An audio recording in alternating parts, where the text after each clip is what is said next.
ये हमारा डी हास वान एल्फन इफेक्ट है। ये हमारे डी हास और वैन एल्फन दो साइंटिस्ट थे, उन्होंने इस इफेक्ट को 1930 में ऑब्जर्व किया। उन्होंने क्या बताया कि जब वो सेमी मेटल बिस्मथ का, सेमी मेटल बिस्मथ, इसकी प्रॉपर्टी को मेजर कर रहे थे, तो उन्होंने क्या देखा, जो डायमैग्नेटिक ससेप्टिबिलिटी होती है, ये इसका जो नेचर होता है मैग्नेटिक फील्ड के साथ में पीरियोडिक नेचर शो करता है। इसी इफेक्ट को हम क्या बोलते हैं, डी हास वान एल्फन इफेक्ट। मींस जो हमारी डायमैग्नेटिक ससेप्टिबिलिटी होगी किसके लिए, मेटल के लिए, वो शो करेगी periodic nature with magnetic field. और जो हमारा इस तरीके की जो ऑर्बिट बनेंगी उनको हम बोलेंगे एक्सट्रीमल ऑर्बिट बोलेंगे। तो यहाँ पे जो सेमी मेटल बिस्मथ के लिए उन्होंने क्या देखा, जो मैग्नेटाइजेशन है एम हमारा क्या कर रहा है, ये पीरियोडिक नेचर शो कर रहा है बी के। और इसके लिए उन्होंने जो टेम्परेचर लिया था 14.2 केल्विन पे उन्होंने ये ऑब्जर्व किया था कि जो सेमी मेटल बिस्मथ है हमारा, इसका जो मैग्नेटाइजेशन होता है मैग्नेटिक फील्ड के साथ में डायरेक्टली प्रोपोर्शनल होता है, और ये टेम्परेचर हमारा कितना होता है 14.2। इसके बाद उन्होंने ससेप्टिबिलिटी को कैलकुलेट किया और ससेप्टिबिलिटी का नेचर देखा कि जो 1/b means reciprocal of magnetic field के साथ में ये पीरियोडिक नेचर शो करता है। इसी इफेक्ट को हम बोलते हैं डी हास वान एल्फन इफेक्ट। अब इसमें जो हम डेरिवेशन करते हैं वो देखिए, सबसे पहले ये थोड़ा सा आप लोग अच्छे से इसको तैयार कर लीजिएगा, बहुत इंपॉर्टेंट भी है और अक्सर आता भी है। इन्होंने क्या किया, एक लाइन एलिमेंट डेल्टा आर लिया और इसको परपेंडिकुलर डाला बी के, और इसको किस तरीके से हम रिलेट कर सकते हैं, delta R equal to H C upon 2 pi E B delta K. यहाँ पे डेल्टा के हमारा क्या है, वेव वेक्टर है, डेल्टा आर हमारा है रेडियस एलिमेंट है। इसके बाद में area of K space, area of K space इन्होंने किस तरीके से निकाला, इसको अगर हम Sn माने और An हमारा क्या है, एरिया ऑफ ऑर्बिट है, An क्या है हमारा, एरिया ऑफ ऑर्बिट, जो हमारी ऑर्बिट है उसका एरिया। तो इन दोनों के बीच जो रिलेशन होता है An equal to H C upon 2 pi E B square S. ये देखो, ये जो एरिया होता है, एरिया ऑफ ऑर्बिट का जो रिलेशन होता है, एरिया ऑफ के स्पेस अगर हम Sn माने तो Sn और An के बीच में ये रिलेशन होता है hc upon 2 pi square Sn। अब इसके बाद में जो हमने क्वांटाइजेशन ऑफ ऑर्बिट से पढ़ा था, क्वांटाइजेशन ऑफ ऑर्बिट से क्या पढ़ा था कि जो हमारा फाई होता है, फाई इक्वल टू क्या होता था, b इनटू a होता था। अगर हम nth ऑर्बिट की बात करें तो हमारा क्या हो जाएगा, b an। और इसके लिए वैल्यू कैलकुलेट की थी, कितनी वैल्यू निकली थी,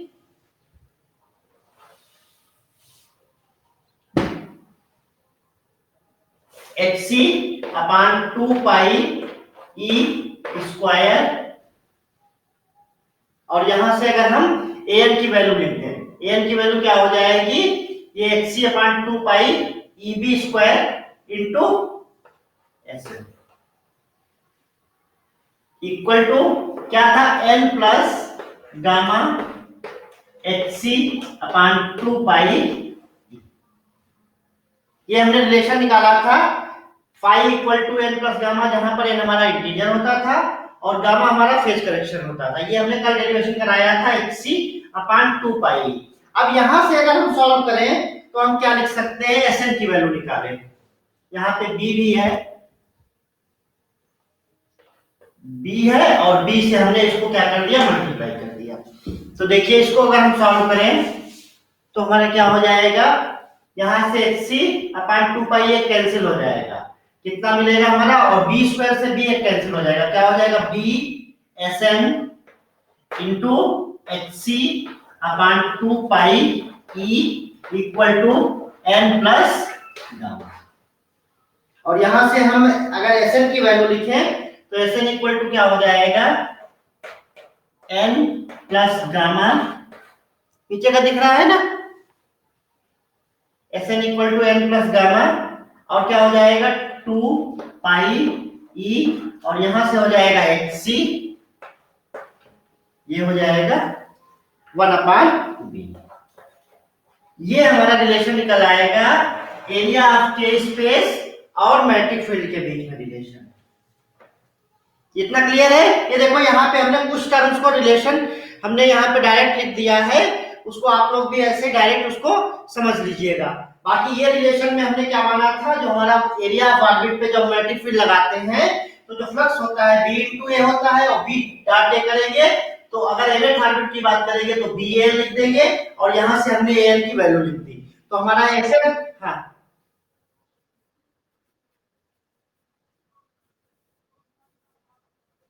अच्छा, हाँ ये बी स्क्वायर नीचे आ जाएगा ना, यहाँ से एस एन क्या हो जाएगा, बी हो जाएगा इस तरीके से, और बी यहाँ पे क्या हो जाएगा, मल्टीप्लाई में हो जाएगा। हाँ ठीक, अब क्लियर है ना, एस एन बी मल्टीप्लाई हो जाएगा। हाँ अब यहाँ से हमारा एस एन हमारा क्या है, एरिया स्पेस है, और हमारा ए एन क्या है, एरिया ऑर्बिट है।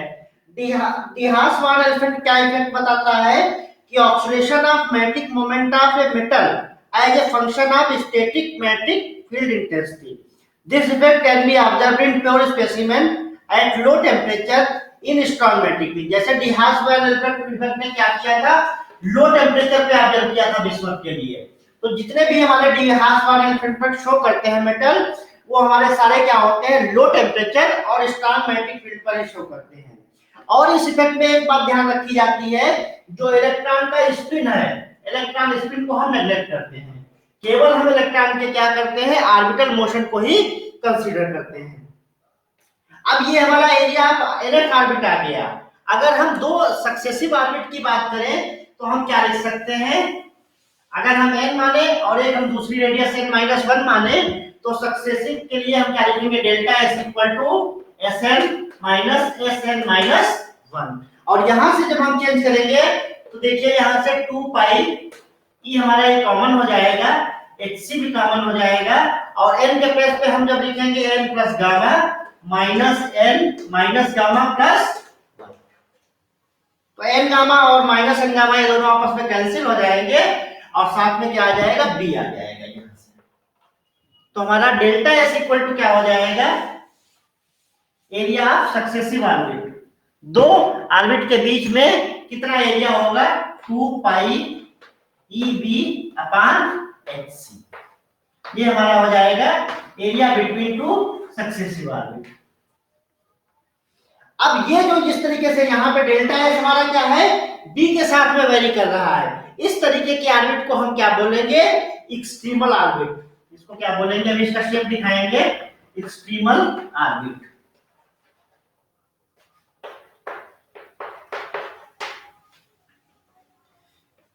अब देखो यहाँ पर अगर हम एरिया की बात करें के स्पेस में, अगर हमारी मेटल की लेंथ एल है तो हमारे टोटल कितने हो जाएंगी, ये 2 पाई बाई एल हो जाएगा के वेक्टर। तो नंबर ऑफ फ्री इलेक्ट्रॉन निकालें, इस एरिया ऑफ ऑर्बिट में कितने नंबर ऑफ फ्री इलेक्ट्रॉन होंगे, अगर इसको हम नंबर को डी से रिप्रेजेंट करें तो डी इक्वल टू क्या हो जाएगा, टोटल एरिया ऑफ ऑर्बिट। तो हमने कितना मानेंगे, 2 pi E B upon H C हमारा एरिया ऑफ ऑर्बिट है, और एक इलेक्ट्रॉन के स्पेस के लिए कितना एरिया रहता है, 2 पाई एल स्क्वायर। तो हम क्या करेंगे, 2 पाई बाई एल स्क्वायर से हमने क्या कर दिया, डिवाइड कर दिया। हम ये जानना चाहते हैं कि हमारा जो एरिया ऑफ ऑर्बिट बन रहा है इसमें कितने फ्री इलेक्ट्रॉन हैं, तो एक फ्री इलेक्ट्रॉन के एरिया से हमने इसको क्या कर दिया, डिवाइड कर दिया।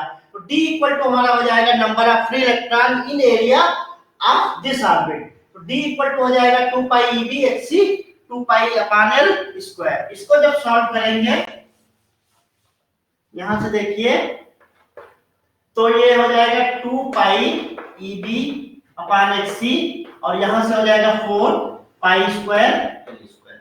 और जब इसको सॉल्व करेंगे तो देखिए 2 पाई से कैंसिल हो जाएगा, ये हो जाएगा E B L square upon ये हो जाएगा 2 पाई एच सी। अब यहाँ पे ई एच सी ये सब हमारे कांस्टेंट हो जाएंगे, एल लेंथ ऑफ क्रिस्टल भी कांस्टेंट हो जाएगा। तो डी इक्वल टू हम लिख सकते हैं रो इनटू बी। यहाँ पर रो हमारा हो जाएगा कांस्टेंट, जिसकी वैल्यू हम लिख सकते हैं ई एल स्क्वायर अपॉन 2 पाई एच सी। इस तरीके की जो मैग्नेटिक फील्ड होगी, इस फील्ड को हम क्या बोलेंगे, लैंडौ मैग्नेटिक फील्ड।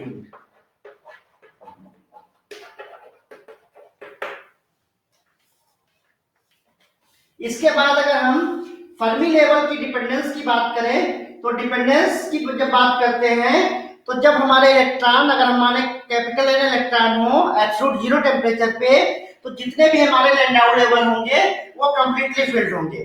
फर्मी एनर्जी क्या होती है?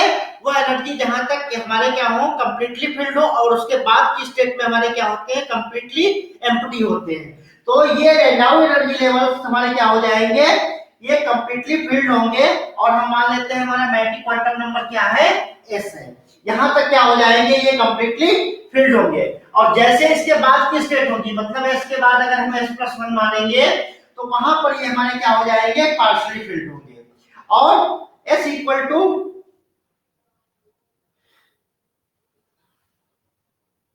और जब हमारा s+1 वैकेंटेड होगा, वैकेंट होगा, उस समय हमारे इलेक्ट्रॉन क्या करेंगे, फर्मी लेवल से डाउन हो जाएंगे और नेक्स्ट लोअर लेवल में आ जाएंगे। और जब हम बी को इंक्रीज करेंगे तो हमारा बी भी क्या हो जाएगा, क्वांटम नंबर हमारा जो फर्स्ट लेवल का हो जाएगा वो चेंज होगा। इसको देखो डायग्राम से देखिए, यहां से इसको डायग्राम से बताते हैं।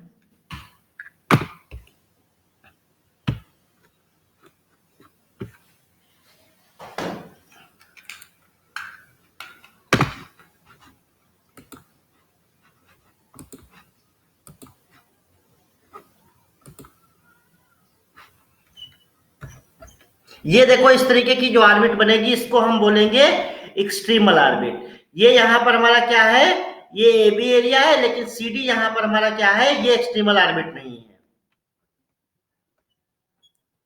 ये इलेक्ट्रॉन ऑर्बिट किस तरीके से इलेक्ट्रॉन करेगी, बी की डायरेक्शन आउट ऑफ पेपर है, परपेंडिकुलर टू पेपर है, ये होल ऑर्बिट का डायग्राम होगा। ये यहाँ पे देखिए, ये हमारा स्टेट होगा। जब हम फील्ड को जीरो करेंगे तो ये इस तरीके से हमारे लैटिस वेक्टर, ये हमारे इस तरीके से अरेंजमेंट होगा। और जब हम जैसे ही फील्ड लगाएंगे तो हमारे ये क्या हो जाएंगे, कंप्लीटली ये यहाँ पर फील्ड होने लगेंगे, अलाउड लेवल्स हो जाएंगे। जो डायग्राम होता है हमारे लैंडाउ लेवल का, जब b इक्वल टू 0 है तो इसके नीचे की स्टेट ये हमारी क्या है, कंप्लीटली फील्ड है, और इसके ऊपर की स्टेट हमारी क्या है, कंप्लीटली वैकेंट है।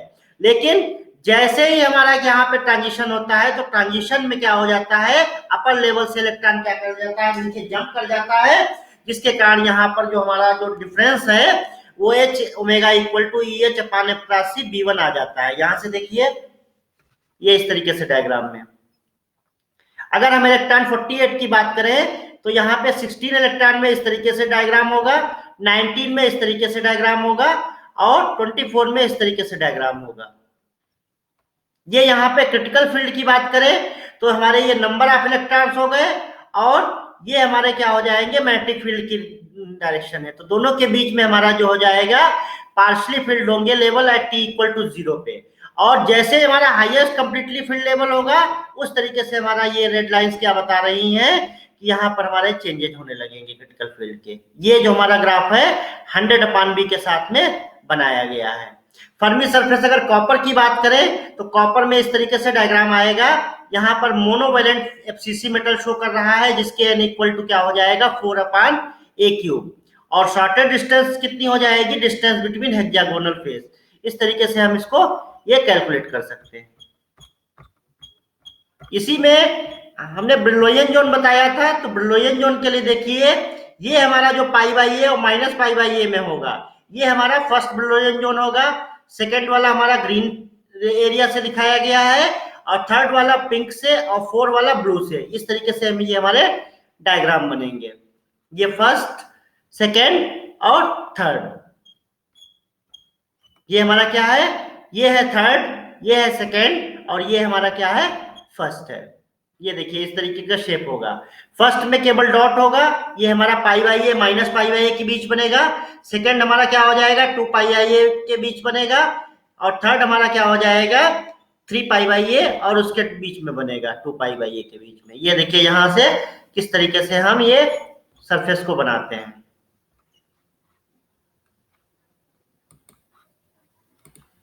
इतना क्लियर हुआ, बताओ बेटा।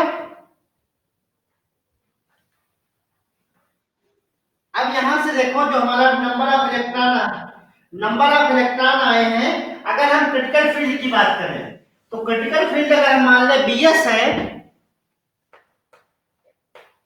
तो उस समय हमारा एस मैट्रिक क्वांटम नंबर रो ds इसको हम मान सकते हैं कैपिटल एन।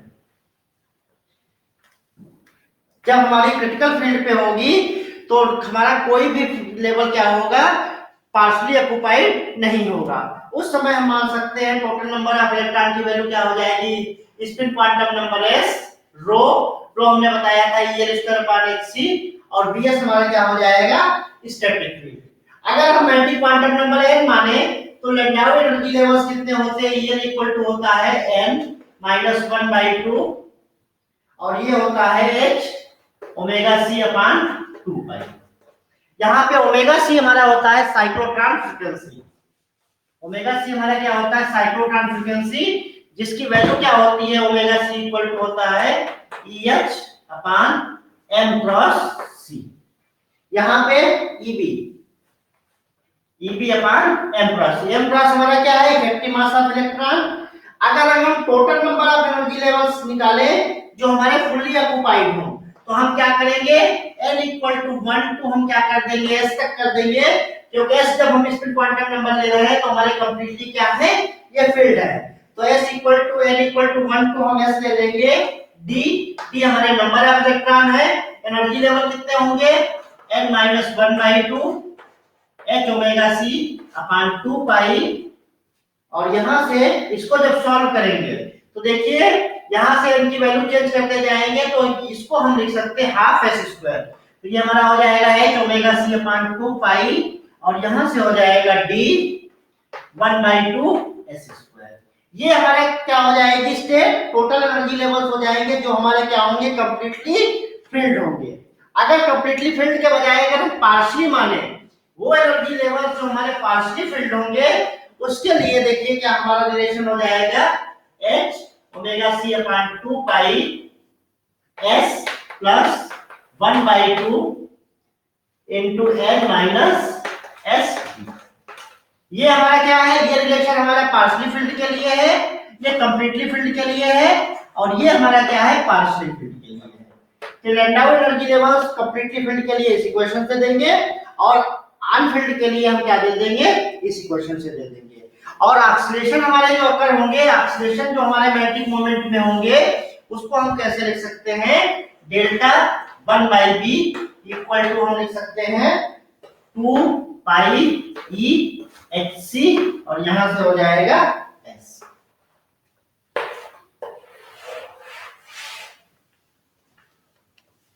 हम डेल्टा 1/b मेजर कर लेते हैं और जब डेल्टा 1b मेजर कर लेते हैं तो हम एक्सट्रीमल एरिया, हम इसका ऑर्बिट का निकाल सकते हैं। ये हो गया डीहास वन अल्फा इफेक्ट। इसमें थोड़ा सा आप लोगों को ये थोड़ा सा इसको यहाँ पे जो टर्मिनोलॉजी यूज की गई है उसको आप लोगों को याद रखना होगा कि हम किस टर्म के बाद किस टर्म को लिखेंगे, क्योंकि डेरिवेशन हमारा क्या है, कंप्लीटली अप्रॉक्सीमेशन पे बेस है। क्लियर हो गया सबको? इसका हम अभी नोट्स भी आप लोगों को दे देंगे, इसी तरीके से आप इसको समझ लीजिएगा, इसको लिख भी लीजिएगा उसी तरीके से। अब इसके बाद जो टॉपिक हमारा बचा है, ये हमने ब्रिलॉइन जोन बता दिया था।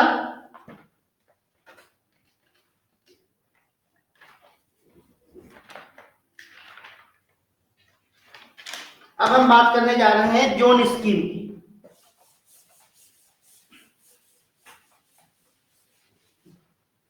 ये हमारे जो ब्रिलॉइन जोन बनते हैं ये 3 प्रकार के बनते हैं। एक हमारे रिड्यूस जोन होते हैं, एक हमारे होते हैं पीरियडिक जोन होते हैं और तीसरे हमारे होते हैं एक्सटेंडेड।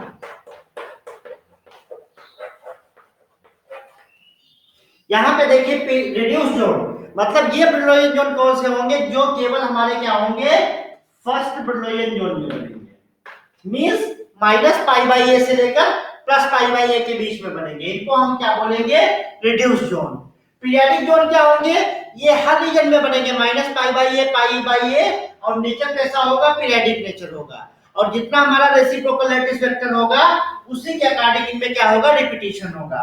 और एक्सटेंडेड में क्या होंगे, ये हमारे कंटिन्यूटी यहाँ पर नहीं होगी, अलग अलग जोन में अलग अलग ये इस तरीके से बनेंगे। इसका देखिए डायग्राम तीनों का देख लेते हैं किस तरीके से डायग्राम होता है।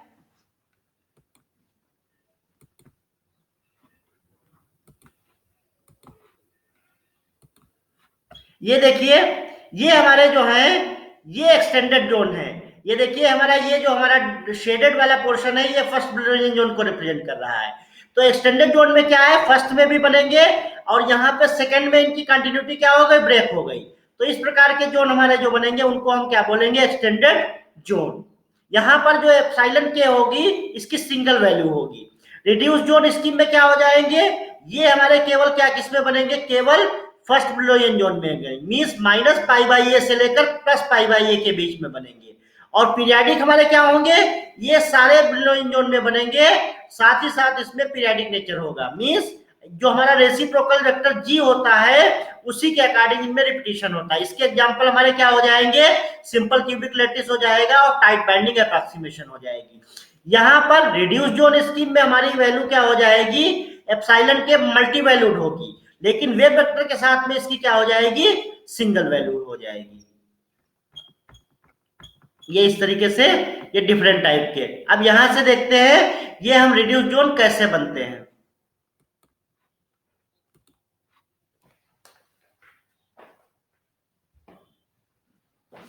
तो पहला हमारा है रिड्यूस जोन। जो डायग्राम अभी दिखाया था, अगर हम माने फर्स्ट ब्लूएन जोन की बात, तो साई के डैश आर इक्वल टू हम लिख सकते हैं आई के डैश आर, और यहां से हम क्या लिखेंगे, यू के डैश आर। ये हमने क्या लिखा है, ब्लॉच इक्वेशन से हमने ये हमारा वेव फंक्शन का सॉल्यूशन लिख दिया। साई के डैश आर इक्वल टू ई आई के dash are U K dash are. और यहां पर जो हमारा के डैश है, के डैश कैसा है, k इक्वल टू के डैश प्लस जी। यहाँ पर जी हमारा क्या है, रेसिप्रोकल वेक्टर है। तो इसी को अगर हम यहाँ पे के डैश इक्वल टू हम क्या लिख सकते हैं, के डैश इक्वल टू हमारा हो जाएगा k माइनस जी। तो हम क्या लिख सकते हैं, साई के डैश आर इक्वल टू हम क्या लिखेंगे, आई के की जगह पे, के डैश की जगह पे क्या लिखेंगे, k minus G R U K dash. इसको अगर अलग अलग हम करेंगे तो आई के आर और यू के डैश आर, और यहां से हम क्या लिख देंगे, ये power minus I G R. अब ये जो टर्म हमारा हो जाएगा इसी को हम क्या बोलेंगे, यू के आर बोलेंगे। तो हम इसको लिख देंगे ई आई के आर और यू के आर। इसका मतलब ये क्या हो जाएगा, ये हमारा साई के डैश इक्वल टू किसके हो जाएगा, साई के आर। ये हमने ब्लॉक इक्वेशन से लिख दी। अब यहाँ पर ई आई के आर और ई आई जे आर ये दोनों हमारे क्या होते हैं, पीरियडिक नेचर के शो करते हैं, और जिसके कारण हमारा क्या होता है, यू के भी हमारा क्या हो जाता है, ये भी पीरियडिक नेचर शो करता है। अगर एनर्जी की बात करें तो एनर्जी जो हमारी होगी,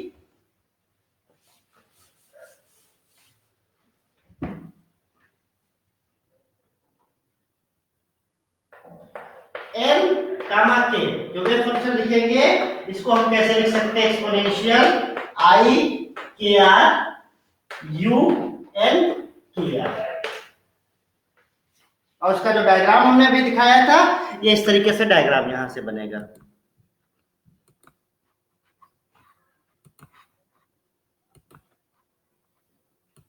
ये देखिए यहां से ये हमारा क्या है, के डैश क्या है, यहाँ पे के डैश हमारा ये वेव वेक्टर है, के हमारा ये वेव वेक्टर है। तो के dash is outside from the first brilliant zone, और के हमारा क्या हो जाएगा, जी ये हमारा इनसाइड हो जाएगा। ये इस तरीके से हमारा रिड्यूस जोन की स्कीम की बात करेंगे।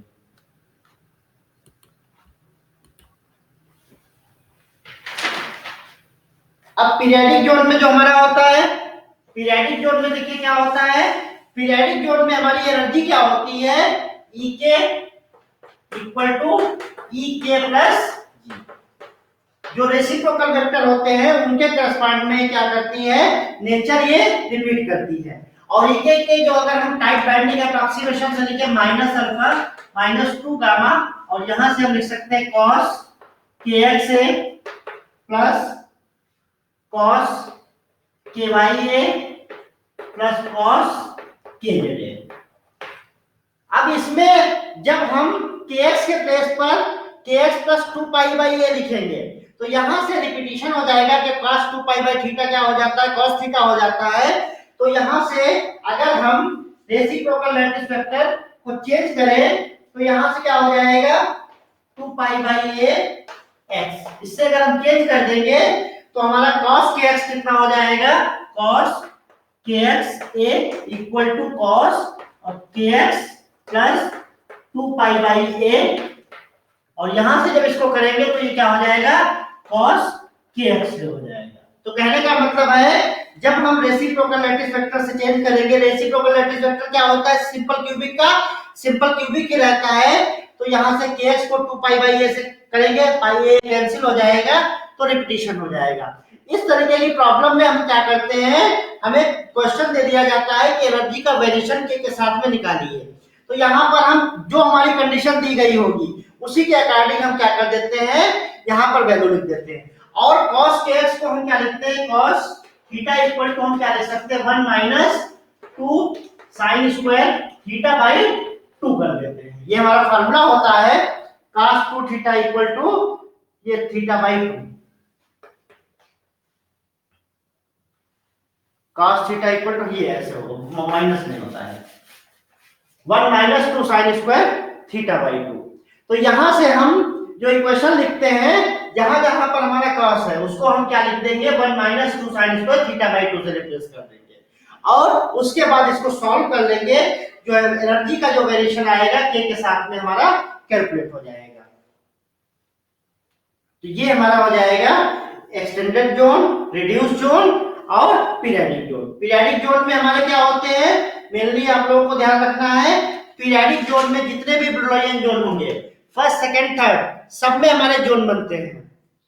एक्सटेंडेड में क्या होता है, कंटिन्यूटी ब्रेक हो जाती है, पहले में अलग बनेगा, उसके बाद ब्रेक होके बाद सेकंड और थर्ड में अलग अलग बनेगा। और जो हमारे रिड्यूस जोन स्कीम होते हैं ये केवल हमारे फर्स्ट और सेकंड में बनते हैं, फर्स्ट ब्रिलॉयन जोन में बनते हैं। नेचर हमने अभी आप लोगों को ग्राफ दिखाया उसी के अकॉर्डिंग ये बनते हैं। ये यहां से आपका आज कंप्लीट हो गया।